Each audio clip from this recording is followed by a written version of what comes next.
Now, we Indians really love our SUVs, don't we? When you look at the sales figures, the most dominating segment in India is the SUV segment, primarily the sub 4 meter SUV segment. But the bread and butter for most manufacturers are the hatchbacks, and that is exactly what we have with us today. Most people, when they're looking to buy their first car, are looking at a nice hatchback which is compact, friendly, and more importantly, easy to live with. Now, Citroen, the Citroen C3 that I have here with me, is technically termed as an SUV, but in this case, we are looking at it as a hatchback. And we also have with us the Maruti Suzuki Celerio, something that people really love. Let us see what both of these has to offer, and between the two, which is the best. Let us begin.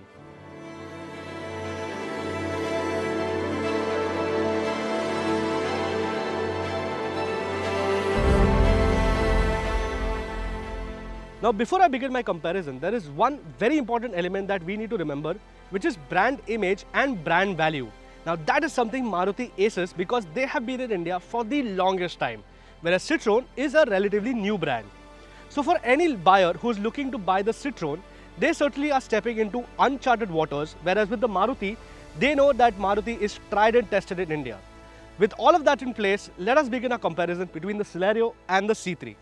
So when I was talking about the brand face and brand value, Citroen is really trying to build its brand reputation in India with the design of the C3 because it is certainly very striking. Now when I talk about the exterior design of the C3, let me start at the front by mentioning the fact that you have the Citroen logo right up front for people to understand what the car really is. And when you move to the headlights, you have a nice split design. Talking about the bumper in general, it is a very macho design, and it certainly has its presence, making it feel very dominating. That is what the overall design looks like. It's very dominating. Now let's move to the side. Now the first thing that catches your eye when you move to the side of the Citroen is the fact that you get steel wheels, they're 15-inch steel wheels, not alloys, which is something that I'm not really happy about. But what I like is the fact that you have a lot of plastic cladding that actually makes it look like an SUV, something that a lot of Indians would love. And the orange accents that you have and the overall side design as well. Now with the C3, Citroen has really tried to emphasize on the SUV-ness that this C3 has to offer. And that is pretty evident when you look at the side and the front. At the rear, again, I like the distinct elements that it has, such as its tail lights and these orange accents that you have at the bumper. Now, yes, the bumper might be plastic, but what it makes it feel is very rugged, and that is what people like at SUVs, don't they? Now, I should also point out the fact that the Citroen badge here is the most prominent thing in the rear, and you also have a C3 badge here as well. So all in all, the design element of the C3 is very SUV-like and pretty funky. I will also point the fact that when I was driving this car, it managed to turn quite a lot of heads, which is very impressive for the car of this price point.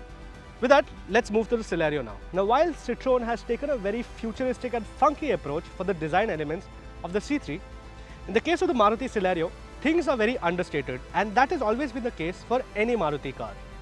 Now, the Celerio, yes, it has a very curvaceous design and has a lot of nice body elements to it as well. But when you look at the front design, the headlights are very basic with its oval design and no split headlights here obviously. And even the bumper has a decent amount of plastic on it and has one chrome element at the grille. Overall, the front looks very simple, minimalistic, and that is something a lot of people like. Now when you move to the side of the car, what the first thing that catches my eye is the fact that you have a nice body line here over the wheel arch, which makes it look slightly bulged, which yes, look very attractive. And the biggest talking point is the fact that you get 15-inch alloy wheels painted in black compared to the steel wheels for the C3. The overall side design is very simple and minimalistic as well. And I don't like the fact that you have the key fob that is here, where you have the electronic key fob. The button is here that is placed very weirdly. But it is very nice that the windows are large and the overall side profile is minimalistic, like I mentioned. Very basic.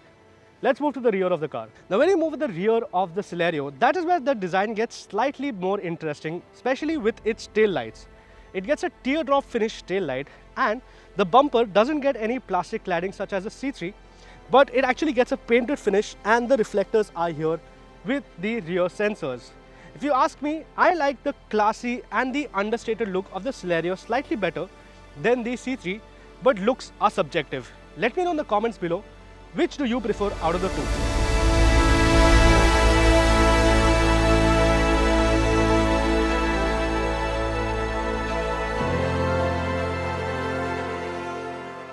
Now when you step inside the Celerio, things are a lot different compared to the C3 because just like the outside, the insides of the Celerio is very understated as well. You have black all across the dashboard and on most panels, including the seats and the center console. You have a nice aluminum strip that goes along the gear knob and slightly on the center console to add a little bit of color. The standing point for the Celerio is its infotainment screen, which is a touchscreen infotainment screen that offers Apple CarPlay and Android Auto. But it is not wireless like the Citroen C3. Now, the Citroen obviously has a fully digital instrument cluster, but it is a very tiny instrument cluster. When compared to this might be analog or semi-digital, but it actually offers a lot of digital display in that small screen. So when you look at the overall interior space for the Celerio actually has a decent amount of interior space. Now I am 6 feet tall and actually even when I'm sitting in my driving position, somebody behind me can sit comfortably. Now the steering wheel actually has a lot of things on it, such as your Bluetooth controls and your audio controls as well. And the steering has a decent amount of feel to it as well. So the overall fit and finish is very unlike any other Maruti, where the build quality is very good and it actually feels very upmarket. I love the fact that the controls for your windows and your lock and unlock are right there in front of you, so you don't actually have to search for it in your console. Yes, there are certain lacking functionalities, such as everything feels a little too plasticky, but for this price point, everything feels pretty up to mark. In the Celerio, you actually get an electronic OVRM, which also have the function of auto fold.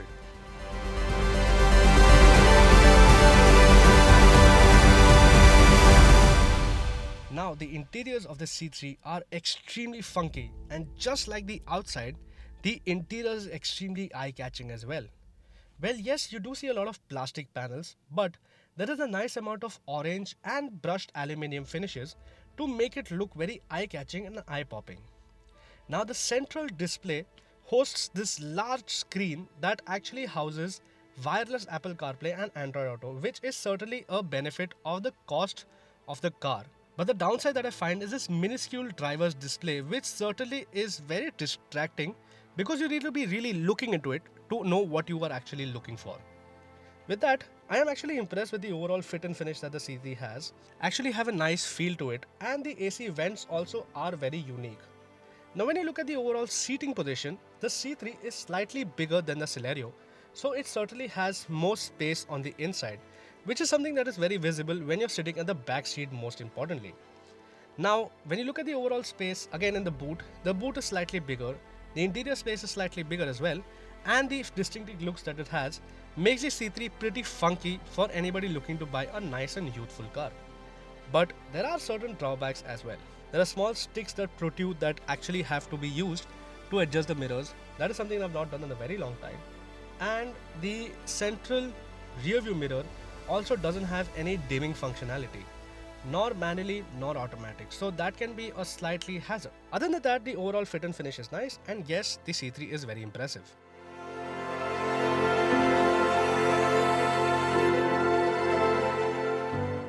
So powering the Citroen C3 is a 1.2 litre turbo petrol engine that produces around 109 bhp and 190 Nm of torque. Now those figures are actually very impressive. What's even more impressive is the fact that the power is sent to the front wheel via a 6-speed manual gearbox. Sadly, no option for a automatic as of now, because this car is a very enthusiast friendly car. Now when you look at the overall tune of the suspension, the engine and the gearbox, this car actually has a lot of pull and a lot of grunt that is going to make you smile year to year when you're actually pushing this car. When you are driving from second to third, third to fourth, the car actually has a lot of decent amount of grunt, so you don't have to keep shifting the gears when you're stuck in traffic. And when you're out on the highway, you actually have a lot of pull when you want to make those swift overtakes. Now the steering geometry for the Citroen C3 is actually very apt because it has a decent amount of feel to it, but doesn't feel very light as well. More importantly, it is actually very easy to maneuver the car when you're in the city thanks to the steering geometry that I mentioned. So all in all, I am very impressed with the Citroen C3 because yes, it is a lot of fun to drive, it has a lot of power compared to the Celerio, and it actually is a lot of fun to drive compared to the Celerio. While the power is certainly the plus of the Citroen C3, there are a few drawbacks. Mainly the brake feel. I was not very impressed with the brakes of the Citroen C3 because it has a decent amount of bite, but when I'm actually wanting to stop urgently, I'm not able to do so.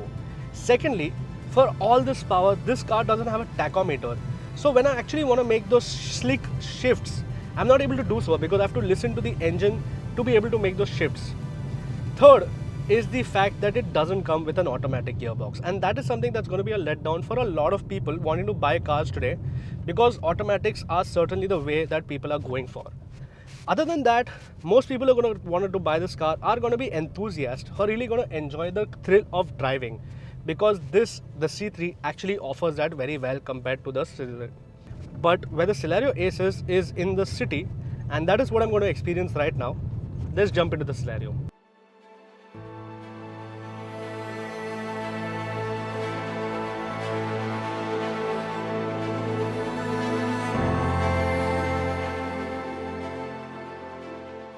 Now the Celerio for me is actually a place that I'm very comfortable in to begin with, because one, I have owned the previous generation of the Celerio, and second, I had it as my long-termer for nearly 3 months and I really loved it.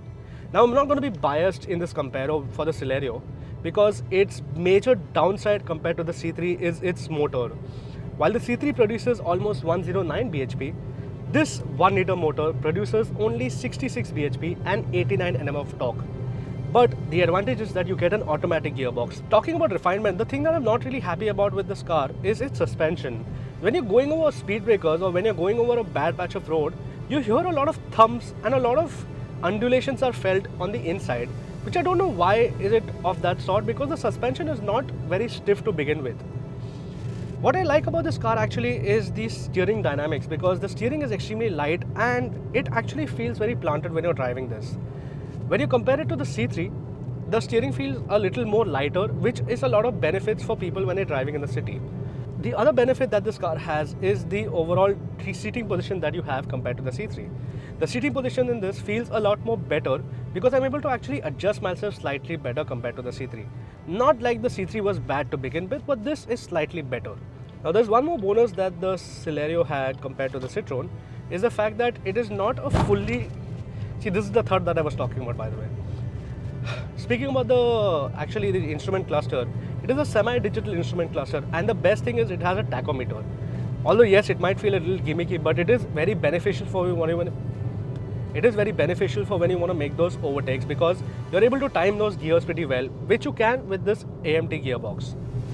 Now again, like I said, the overall suspension is a little bit on the softer side, although you have the thumps when you're going over bad bumps, and the brakes are very sufficient as well. The only thing that I feel is, yes, the refinement for the AMT gearbox can be made slightly better. It is a whole lot better compared to before, but it can be made better as well, because when you actually want to make those swift overtakes and when you are slamming the throttle, you actually feel a lot of jerk because the gearbox takes slightly longer to downshift for you to go faster, which can be a niggle when you actually want to make those overtakes, because you're actually jerking like this. Very weird, I know. But if you look at the overall exterior and the overall interior, this is very understated. I like this a lot.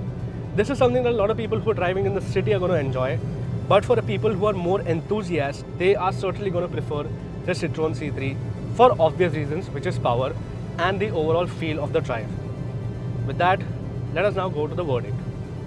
So after spending a good amount of time with the Celerio and the C3, my conclusion is actually pretty clear, because I, for one, prefer the Celerio compared to the C3. Now there are multiple reasons why I love the C3.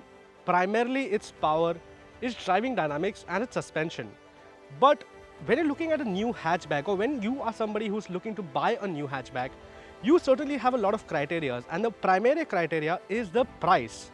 Now this is priced at 6 lakh ex-showroom for the variant that I'm driving, while as that is nearly 8,15,000 rupees ex-showroom, which certainly makes it an expensive ordeal, because when you look at the features that it offers, there are certainly things that are lacking in the C3. While yes, it has its charisma, its dynamics, it certainly doesn't justify the price jump from the Celerio. Now sadly the Polo is not with us anymore because Volkswagen has discontinued, but if you're looking for an alternative to the Polo, the C3 is certainly a good option because of the power it has, the performance it offers, and more importantly, the suspension it has. Yes, it is a pricey option at 8,15,000 rupees, but when you compare it to the Polo, it's a lot cheaper. But when you compare it to the Celerio, it is a lot more expensive. So, if you want an all-around package that is cost-effective, easy for your pocket, and more importantly, something that you want to use as your first car, I would personally pick the Celerio. And let me know in the comments, what do you think? Which one would you pick out of the two? And until then, don't forget to like, share and subscribe to BBC Top Gear Magazine India. This is Yash Sunil signing out. Bye-bye.